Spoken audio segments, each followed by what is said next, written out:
BSc nursing में clinical posting क्या होती है, क्लिनिकल पोस्टिंग में करना क्या होता है, ये कब से स्टार्ट होता है, क्या इसमें सैलरी मिलती है या फिर इसमें एक परमानेंट जॉब मिलती है। तो क्लिनिकल पोस्टिंग को लेकर के as a BSc nursing student अगर आपके मन में भी ये सारे डाउट्स आ रहे हैं तो ये वीडियो सिर्फ और सिर्फ आपके लिए है। वीडियो को एंड तक देखिएगा और अभी के लिए चैनल को सब्सक्राइब करके बेल आइकन पे क्लिक कर लीजिए जिससे अपकमिंग वीडियोस के सारे इन्फॉर्मेशन आपको मिलते रहें। So hey everyone, this is me Aakriti Singh, BSc nursing final year student. और आज के इस वीडियो में मैं आपको बताऊंगी कि एक बीएससी नर्सिंग स्टूडेंट के लिए क्लिनिकल पोस्टिंग क्या होती है। ठीक है, तो बीएससी नर्सिंग में क्लिनिकल पोस्टिंग आपके नर्सिंग बनने के प्रोसेस में एक बहुत ही ज़्यादा इंपॉर्टेंट रोल प्ले करता है। तो इसलिए अगर आप किसी भी कॉलेज से बीएससी नर्सिंग करने का सोच रहे हैं तो मेक श्योर कि उस कॉलेज में क्लिनिकल प्रैक्टिस बहुत ही अच्छी कराई जाती हो, क्योंकि बिना क्लिनिकल प्रैक्टिस किए, बिना क्लिनिकल ट्रेनिंग के, बिना क्लिनिकल पोस्टिंग के आप नर्सिंग के जो नॉलेजेस होते हैं वो गेन नहीं कर पाओगे। ठीक है, तो चलो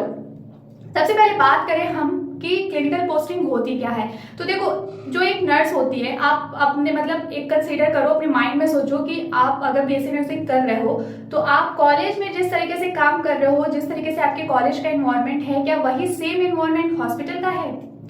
ऑफ कोर्स नॉट। हॉस्पिटल का एनवायरनमेंट अलग होता है, कॉलेज का एनवायरनमेंट अलग होता है।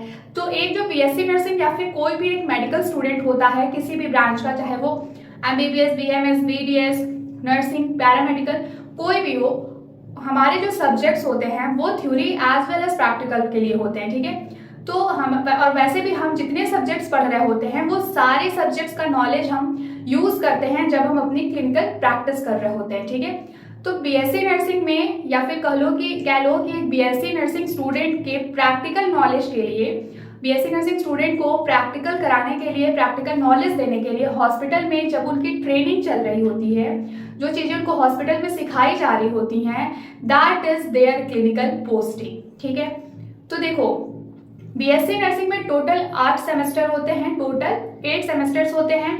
पर सेमेस्टर्स आपके कुछ स्पेसिफिक सब्जेक्ट्स होते हैं, उन स्पेसिफिक सब्जेक्ट्स में भी कुछ सब्जेक्ट ऐसे होते हैं जिनका प्रैक्टिकल हो रहा होता है, जो प्रैक्टिकल सब्जेक्ट होते हैं। ओवरऑल पर सेमेस्टर आप जितने भी सब्जेक्ट पढ़ रहे हो, सारे सब्जेक्ट आपके लिए यूजफुल है। आप सारे सब्जेक्ट का नॉलेज कंबाइन करके जब आप एक नर्स बन जाओगे तो आपका सारे सब्जेक्ट का नॉलेज आपको काम आएगा। लेकिन फिर भी कुछ स्पेसिफिक सब्जेक्ट्स पर सेमेस्टर्स ऐसे होते हैं जिनके लिए आपको क्लिनिकल पोस्टिंग पे भेजा जाता है। तो जो नर्सिंग कॉलेजेस होते हैं, या तो उनका खुद का हॉस्पिटल होता है या फिर वो किसी दूसरे हॉस्पिटल से कनेक्टेड होते हैं। तो थ्योरी पढ़ा देना उनका कॉलेज में काम होता है, लेकिन थियोरी में जो आपको पढ़ाया जा रहा है उस चीज को प्रैक्टिकली दिखाना, प्रैक्टिकली सिखाने के लिए वो आपको भेजते हैं हॉस्पिटल में। जैसे कि मेरा जो कॉलेज है, मेरे कॉलेज का अपना खुद का हॉस्पिटल है, तो फर्स्ट सेमेस्टर से लेकर के 7th सेमेस्टर तक हम अपने हॉस्पिटल में ही ट्रेनिंग करते थे, प्रैक्टिकल करते थे। कुछ ऐसे सब्जेक्ट्स जिनकी ओपीडी, जिनके पेशेंट्स उस हॉस्पिटल में नहीं मिलते हैं, उन सब्जेक्ट्स के लिए, जैसे कि साइकेट्रिक्स हो गया और हमारा ओबीजी हो गया, इन सब्जेक्ट की पोस्टिंग के लिए हम दूसरे हॉस्पिटल में गए थे। ठीक है, गवर्नमेंट हॉस्पिटल में गए थे, but rest of the subject के लिए हमने अपने हॉस्पिटल में ही प्रैक्टिकल सीखा है। ठीक है, तो अब क्लिनिकल पोस्टिंग में हम सीखते क्या हैं और मैं कौन से प्रैक्टिकल सब्जेक्ट की बात कर रही हूँ और मैं क्यों सिर्फ 7th सेमेस्टर तक की बात क्यों मैं वो बताती हूँ पहले। तो देखो, 7th सेमेस्टर तक आप थ्योरी भी पढ़ते हो, प्रैक्टिकल भी करते हो, एग्जाम भी देते हो, बट जो 8th सेमेस्टर होता है वो कंप्लीटली इंटर्नशिप है। इंटर्नशिप मतलब उसमें सिर्फ आपको हॉस्पिटल जाना है, आप रहोगे तो स्टूडेंट ही, लेकिन आपको एज अ स्टाफ वार्ड में, हॉस्पिटल वार्ड में काम करना है, एक पेशेंट की केयर करना है, जो भी डॉक्टर एडवाइस करते हैं वो सारे टेस्ट कराने, मतलब जो एक स्टाफ नर्स हॉस्पिटल में काम करती है, जब आपकी इंटर्नशिप स्टार्ट होती है तो वो 6 महीने आपको हॉस्पिटल में जाना होता है, शिफ्ट वाइज आपकी ड्यूटी लगती है और वहाँ पे एज ए स्टाफ आपको वर्क करना होता है। तो इंटर्नशिप के बारे में मैं एक अलग सेपरेट डिटेल वीडियो बताऊंगी, जिससे क्या होगा कि इंटर्नशिप और जनरल क्लिनिकल पोस्टिंग के बीच में जो एक डिफरेंस है वो आपको अच्छे से समझ में आए।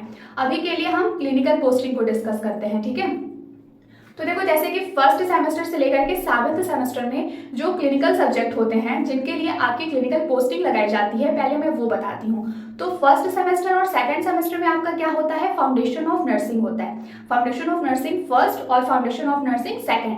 फर्स्ट सेमेस्टर में फाउंडेशन ऑफ नर्सिंग फर्स्ट और सेकंड सेमेस्टर में फाउंडेशन ऑफ नर्सिंग सेकंड होता है। थर्ड और फोर्थ सेमेस्टर में आपका एक क्लिनिकल सब्जेक्ट जो मेन होता है that is medical surgical nursing, ठीक है, जिसको आप एमएसएन फर्स्ट और एमएसएन सेकंड बोलोगे। थर्ड सेमेस्टर में आप एमएसएन फर्स्ट और फोर्थ सेमेस्टर में एमएसएन सेकंड। फिर फिफ्थ सेमेस्टर में आपका कम्युनिटी हेल्थ नर्सिंग आ जाता है, ठीक है। और फिर फिफ्थ सेमेस्टर में जैसे कम्युनिटी हेल्थ नर्सिंग आया, फिर सिक्स्थ सेमेस्टर में आपके दो क्लिनिकल सब्जेक्ट होते हैं। पहला तो आपका पेडियाट्रिक्स होता है और एक जो होता है वो साइकेट्रिक्स होता है, that is mental health nursing, ठीक है, मेंटल हेल्थ नर्सिंग। और पेडियाट्रिक्स को हम क्या बोलते हैं, चाइल्ड हेल्थ नर्सिंग और मेंटल हेल्थ नर्सिंग। ये आप सब्जेक्ट जो आपके क्लिनिकल सब्जेक्ट हैं वो आप सिक्स्थ सेमेस्टर में पढ़ोगे। फिर सेवन्थ सेमेस्टर में आपका जो मेन सब्जेक्ट होता है, मेन क्लिनिकल सब्जेक्ट होता है दैट इज ओबीजी या फिर मिडवाइफरी नर्सिंग, ठीक है, जिसमें आप गायनिकोलॉजिकल कंडीशन के बारे में पढ़ते हैं और किस तरीके से एज अ नर्स उन कंडीशन को डील करना है इस बारे में आप सीखते हैं। तो ये कुछ सब्जेक्ट के लिस्ट थे जो आपके पर सेमेस्टर क्लिनिकल सब्जेक्ट होते हैं। अब ये मत सोचना कि फर्स्ट सेमेस्टर सेकंड सेमेस्टर में सिर्फ एक पढ़ना है, थर्ड फोर्थ में सिर्फ एक पढ़ना है, नहीं, सब्जेक्ट तो जो लिस्ट ऑफ सब्जेक्ट्स हैं मैं उस पर ऑलरेडी वीडियो बना चुकी हूँ। उस वीडियो की लिंक मैं इस वीडियो के कमेंट सेक्शन में पिन कर दूंगी, तो आपको पूरे बीएससी नर्सिंग के कोर्स में कितने सब्जेक्ट्स पढ़ने होते हैं वो आपको पता चल जाएगा उस वीडियो को अगर आप देख लेंगे। बट पर सब्जेक्ट किस लिए आपकी ड्यूटी लगाई जाती है, पर सेमेस्टर कौन से सब्जेक्ट के लिए आपकी ड्यूटी लगाई जाती है, वो मैंने आपको इस वीडियो में बताया है। मैंने सिर्फ इस वीडियो में उन सब्जेक्ट्स का नाम लिया है। तो अब फर्स्ट सेमेस्टर से लेकर के सेवंथ सेमेस्टर तक क्लिनिकल पोस्टिंग के बारे में डिस्कस करते हैं। तो फर्स्ट सेमेस्टर में फाउंडेशन ऑफ नर्सिंग के लिए आपकी ड्यूटी लगाई जा रही है। अब नाम से देखो, फाउंडेशन ऑफ नर्सिंग मतलब कि जब एक स्टूडेंट बीएससी नर्सिंग के फील्ड में एंटर कर रहा है तो वो बिल्कुल फ्रेशर है, उसको नहीं पता है ना कि एक नर्सिंग या फिर कह लो एक नर्स होना क्या है। एज अ नर्स उसे किस तरीके से अपनी नर्सिंग ट्रेनिंग या फिर पेशेंट केयर स्टार्ट करना है। तो ये सारे मतलब आप नर्सिंग के बेसिक्स को फाउंडेशन ऑफ नर्सिंग का जो एक हमारा सब्जेक्ट होता है फर्स्ट ईयर में आप उसमें पढ़ते हो, ठीक है। तो फर्स्ट सेमेस्टर में जब स्टूडेंट्स कॉलेज में आते हैं तो 1-2 महीने उनकी क्लासेस चलाई जाती हैं, उनको कुछ बेसिक सब्जेक्ट्स टॉपिक्स पढ़ाए जाते हैं और फिर उसके बाद लैम्प लाइटिंग सेरेमनी होता है। लैम्प लाइटिंग सेरेमनी में क्या होता है कि जैसे कि आपने देखा होगा एमबीबीएस बीएमएस में जब व्हाइट कोट मिलता है तो उस टाइम पे वो ओथ लेते हैं, अपने आप से प्रॉमिस करते हैं कि हम सोसाइटी को अच्छे से सर्व करेंगे। सेम एज नर्सेस के लिए भी लैम्प लाइटिंग सेरेमनी होती है। उस दिन कॉलेज में एक प्रोग्राम ऑर्गेनाइज होता है जिसमें आपके हाथ में एक कैंडल दिया जाता है। आप उस कैंडल को वैसे बोलते हैं जैसे कि भगवान को साक्षी मान के, तो उस तरीके से हम उस कैंडल को जो अग्नि है उसको साक्षी मान के ये खुद से प्रॉमिस करते हैं, अपनी सोसाइटी से प्रॉमिस करते हैं कि हम एज अ नर्स इस सोसाइटी को पूरी ऑनेस्टी के साथ सर्व करेंगे, ठीक है। तो जब लैम्प लाइटिंग हो जाता है तब आप ऑफिशियली रेडी हो क्लिनिकल पोस्टिंग पे जाने के लिए, ठीक है। तो फर्स्ट सेमेस्टर के स्टूडेंट की जो क्लिनिकल पोस्टिंग लगाई जाती है वो फाउंडेशन ऑफ नर्सिंग सब्जेक्ट के लिए लगाई जाती है। तो जब आप फर्स्ट सेमेस्टर के में रहोगे और उस टाइम जब आप हॉस्पिटल में जाओगे तो उस टाइम पे आपका जो काम रहेगा आपको ये सिखाया जाएगा कि जो पेशेंट एडमिट है किस तरीके से उसकी केयर करना है। जैसे कि उसका एक एडमिट पेशेंट अपने हेयर अपना हाइजीन नहीं मेंटेन कर पाता है तो आपका जो काम होता है उसकी हेल्प करना कि वो अपना हाइजीन मेंटेन करे, उसका हेयर केयर वगैरह करना, दिस इज, ठीक है। फिर दैट इज ओनली, फिर उसके बाद जो आपका असाइनमेंट आता है तो आप जितने भी असाइनमेंट्स बनाओगे क्लिनिकल असाइनमेंट्स वो सारे असाइनमेंट आप अपने पेशेंट के हिसाब से बनाओगे, अपनी पोस्टिंग के हिसाब से बनाओगे। तो फर्स्ट सेमेस्टर में क्या होगा कि फाउंडेशन ऑफ नर्सिंग का आप जब असाइनमेंट बनाओगे तो उसमें आपको क्या करना होता है, आपको हिस्ट्री कलेक्शन और फिजिकल एग्जामिनेशन, आपको 2 चीजें बताई जाएंगी कि किस तरीके से जो पेशेंट एडमिट है उसकी डिटेल हिस्ट्री लेनी है, उसका आइडेंटिफिकेशन डेटा, उसका चीफ कंप्लेन कि उसको क्या प्रॉब्लम हो रही थी, वो क्यों हॉस्पिटल में आया है। फिर उसके बाद आप उसकी पास्ट हिस्ट्री देखते हो, जो प्रेजेंट मेडिकल हिस्ट्री कि अभी जब ट्रीटमेंट चल रहा है तो क्या उसको कुछ रिलीफ मिला है। देन आप उसके पूछते हो कि क्या आपको पहले कोई मेडिकल हिस्ट्री था, कोई आपको डिजीज था, कोई आपको बीमारी थी, या फिर क्या आपकी कोई पहले सर्जरी हुई है या फिर अब आपकी कोई सर्जरी होने वाली है, आपको डॉक्टर ने क्या एडवाइस किया है। तो आप as a first semester student जब क्लिनिकल पोस्टिंग पे जाते हो तो आप पेशेंट के साथ डील करना सीखते हो, ठीक है। आपको पेशेंट की हिस्ट्री लेनी होती है। फिर आपको फिजिकल एग्जामिनेशन कॉलेज के ही लैब में बता दिया जाता है बाकी आप जा करके physical examination is nothing but it is just head to toe examination. उसका एक अच्छा सा फॉर्मेट होता है, उसी फॉर्मेट के हिसाब से आपको पूरा हेड टू टो एग्जामिनेशन करना होता है। उसमें आप देखते हो कि पेशेंट को कहीं कोई स्कार तो नहीं है, कोई फिजिकल डिफॉर्मिटीज तो नहीं है, मसल कोऑर्डिनेशन सही है कि नहीं है, मतलब उसकी डिसेबिलिटी एबिलिटी या फिर डिसेबिलिटी दोनों चेक करते हो, ठीक है। रिफ्लेक्सेस चेक करते हो, मूवमेंट चेक करते हो, ये सारी चीजें, दैट इज फिजिकल एग्जामिनेशन। तो फर्स्ट सेमेस्टर और सेकंड सेमेस्टर में आपको यही सारी चीजें करनी होती हैं क्लिनिकल पोस्टिंग में। फिर आता है आपका थर्ड सेमेस्टर और फोर्थ सेमेस्टर। तो थर्ड सेमेस्टर और फोर्थ सेमेस्टर इसका मतलब अब आप सेकेंड ईयर में आ चुके हो।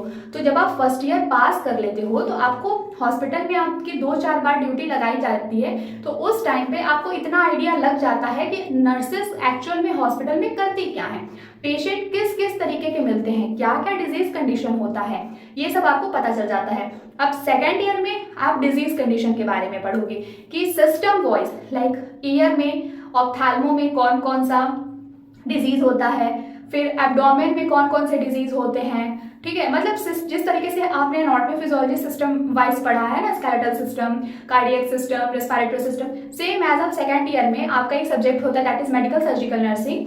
अब इस सब्जेक्ट के लिए आप मतलब सिस्टम वाइज आप डिजीज कंडीशन पढ़ते हो, आपके सिलेबस में होता है। अब उस डिजीज कंडीशन की सिर्फ थियोरी पढ़ के आपको क्या चीजें समझ में आ जाएंगी, जस्ट आपने बुकिश नॉलेज पढ़ ली और बट आपको ये नहीं किसी ने सिखाया कि अगर उस डिजीज कंडीशन का पेशेंट मिलता है आपको हॉस्पिटल में तो आप किस तरीके से उसको नर्सिंग केयर प्रोवाइड करोगे। तो वो चीज सीखने के लिए आपको हॉस्पिटल में जाना पड़ेगा। तो सेकेंड ईयर में आपको जब क्लिनिकल पोस्टिंग पे भेजा जाता है तो वो इसलिए भेजा जाता है ताकि आप disease condition, particular disease condition को देखो, वहां जाओ, सीखो, समझो कि किस तरीके से उस पेशेंट की केयर करनी है, किस तरीके से डायबिटिक पेशेंट का केयर करना है, किस तरीके से एक हाइपरटेंसिव पेशेंट का केयर करना है, किस तरीके से प्री ऑपरेटिव, पोस्ट ऑपरेटिव मतलब कि सर्जरी होने के पहले, सर्जरी होने के बाद कैसे पेशेंट को देखा जाता है, किस तरीके से COPD या फिर कोई भी रिस्पिरेटरी इशू वाले पेशेंट के साथ हम डील करते हैं, उसका ध्यान रखते हैं। ये सब चीजें आपको सेकेंड ईयर के क्लिनिकल पोस्टिंग में सिखाई जाती है। एंड मोस्ट इंपॉर्टेंट चीज, नर्सेज का जो एक बहुत ही वेल नोन वर्क प्रोफाइल है दैट इज इंजेक्शन लगाना। तो इंजेक्शन लगाना भी आपको सेकेंड ईयर में ही सिखाया जाता है, क्योंकि अब आप सेकेंड ईयर में थोड़े से मैच्योर होना स्टार्ट हो चुके हो, आप चीजों को समझ रहे हो कि कौन सा पेशेंट किस डिजीज कंडीशन का है, उसको क्या बीमारी है, किस तरीके से उसको ट्रीटमेंट प्रोवाइड करना है। हाँ, ट्रीटमेंट आप डिसाइड नहीं करोगे, ट्रीटमेंट तो एडवाइस डॉक्टर ही करेंगे, बट उनके एडवाइस को किस तरीके से फॉलो करना है,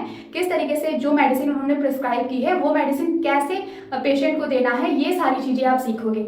और सेकेंड ईयर में कभी भी इंजेक्शन बिना अपने सीनियर के प्रेजेंस, मतलब अगर आपका सीनियर वहाँ प्रेजेंट नहीं है तो प्लीज मत लगाना, क्योंकि बहुत बार बच्चे ऐसा करते हैं कि जो इंजेक्शन उनको IM देना चाहिए वो इंजेक्शन वो IV दे देते हैं, जो IV देना चाहिए वो IM दे देते हैं। तो इससे क्या होता है, पेशेंट के लिए बहुत ही ज्यादा कॉम्प्लिकेटेड सिचुएशन अराइज हो जाती है और कभी कभी तो सिचुएशन इतनी वर्स्ट हो जाती है कि पेशेंट की डेथ भी हो जाती है। तो प्लीज ज्यादा एडवांस मत बनना, अभी सीखने गए हो तो सीखने पे फोकस करो। इंजेक्शन लगा रहे हो तो अभी ये मत सोचना कि अरे मुझे तो इंजेक्शन लगाना आ गया। हमेशा इंजेक्शन लगाने के पहले सीनियर से पूछो, भले तुम डांट खा जाओ कि अरे तुम बार बार पूछ रहे हो, लेकिन फिर भी तुम पूछो कि IM देना है कि IV देना है। और अगर आपको एग्जैक्टली समझ में नहीं आ रहा है, आपको ऐसा फील हो रहा है कि आप इंजेक्शन नहीं लगा पाएंगे, तो आप अपने सीनियर से बोलिए या फिर जो भी वहाँ के नर्सिंग स्टाफ है आप उनसे बोलिए कि दीदी या भैया, सर, मैम, जो भी आपको सही लगे, आप प्लीज मेरे साथ चलिए, आप इंजेक्शन लगा दीजिए, मैं अभी देख लेती हूँ या मैं देख लेता हूँ,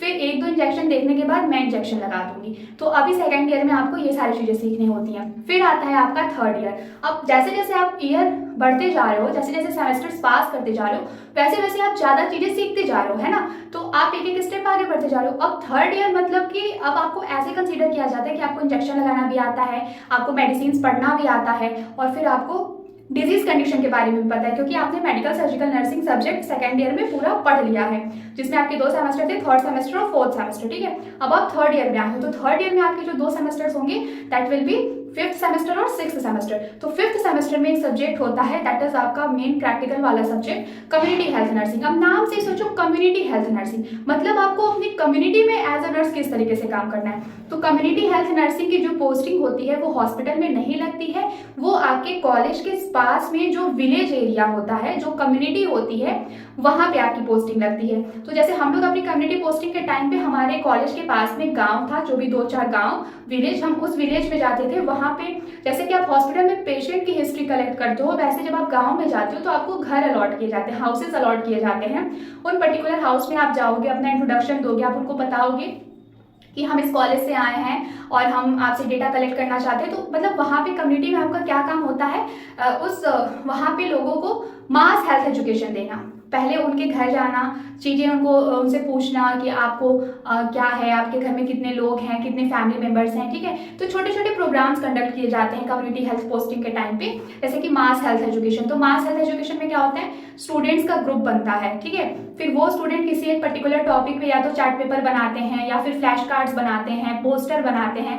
फिर गांव में जितने भी घर होते हैं, मान लो 10-12, सारे लोग तो आएंगे नहीं, तो 10-12 हाउसेस से लोगों को जाना होता है, बुलाना होता है कि आप प्लीज चलिए, हम आपको नॉलेज देना चाहते हैं जो कि बिल्कुल फ्री है, तो आप उन चीज़ों को सुनिए, समझिए।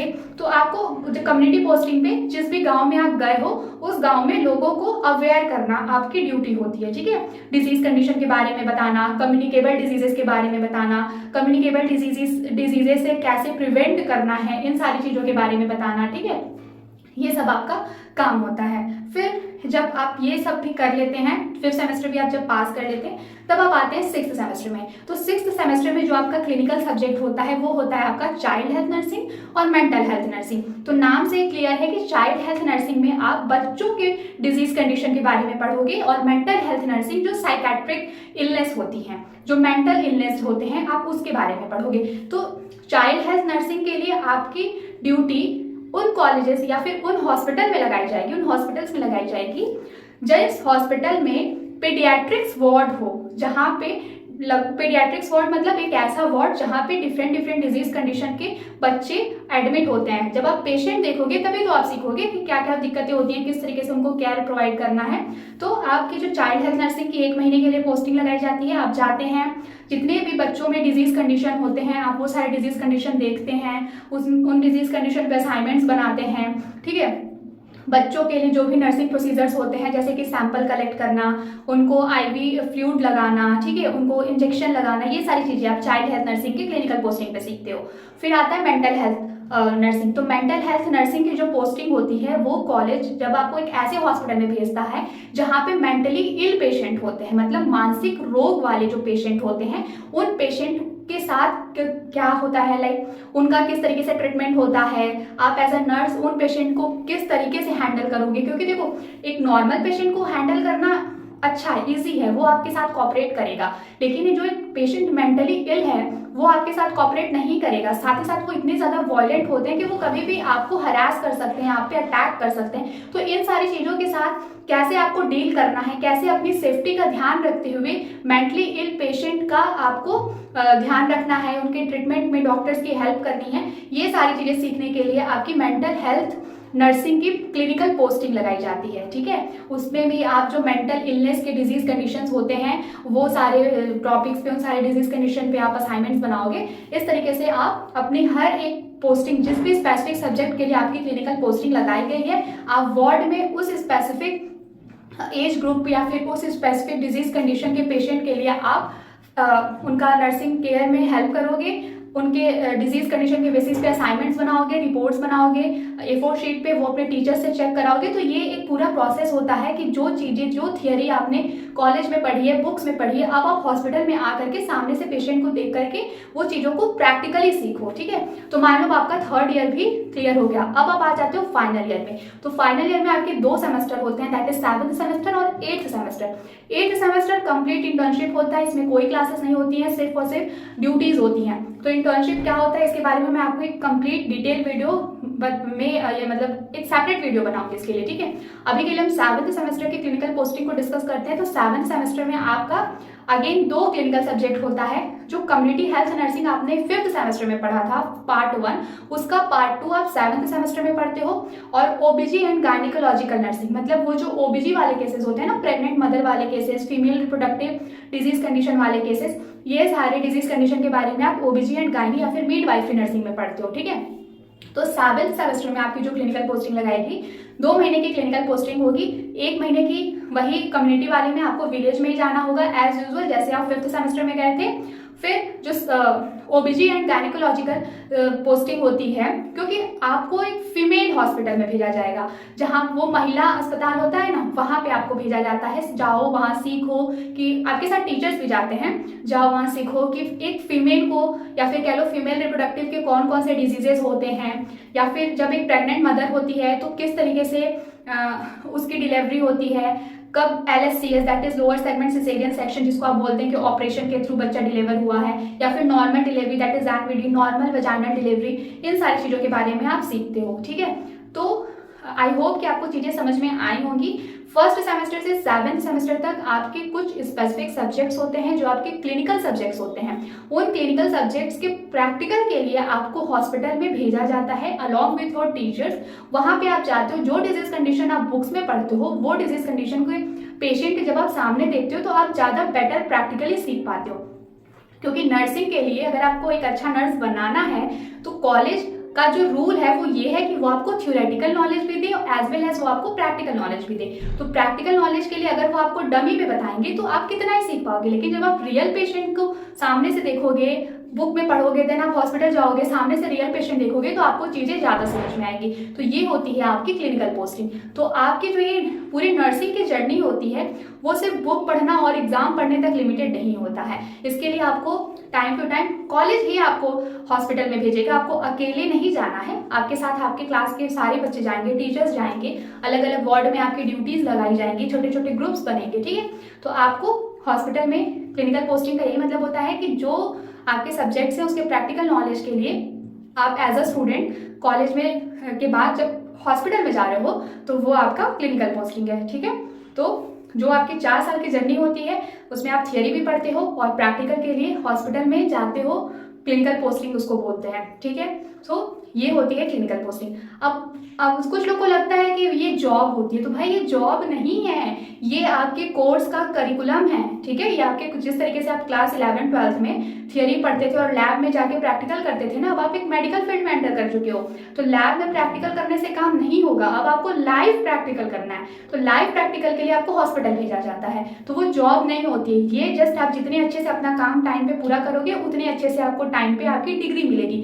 जॉब तो आपको तभी मिलेगी, अब वो जॉब चाहे परमानेंट हो चाहे प्राइवेट हो, जैसे भी जॉब हो, जब आपको आपकी डिग्री मिल जाएगी, आपकी रजिस्ट्रेशन जॉब, आपका रजिस्ट्रेशन नंबर मिल जाएगा, उसके बाद ही आपको जॉब मिलेगी। बीएससी नर्सिंग डिग्री मिलने के पहले कॉलेज जिस भी पोस्टिंग पे आपको भेज रहा है वो जस्ट ट्रेनिंग होती है, वो कोई जॉब नहीं होता कि आप सोचो कि अरे तो मेरी जॉब लग गई, ना ना, वो जस्ट एक क्लिनिकल प्रैक्टिस होता है, क्लिनिकल प्रैक्टिकल होता है।